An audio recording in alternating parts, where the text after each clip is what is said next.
Привіт, мене звати Олег, я фулстек інженер в компанії Oriel, і сьогодні ми поговоримо про Clean Code. Поняття, з яким стикаються практично всі девелопери за час своєї роботи. Сьогодні ми спробуємо розібрати, що це таке і яким має бути чистий код.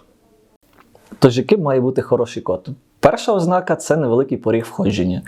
Не можна, щоб розробник витрачав місяць та й більше часу лише для того, щоб розібратись в системі, в якій йому доведеться працювати не один день. Окрім того, важливо дотримуватись правил іменування. Імена змінних та функцій повинні бути зрозумілими та логічними. Також, на мій погляд, при використанні того чи іншого фреймворку чи бібліотеки потрібно використовувати весь його функціонал на максимум. Не потрібно вигадувати велосипед.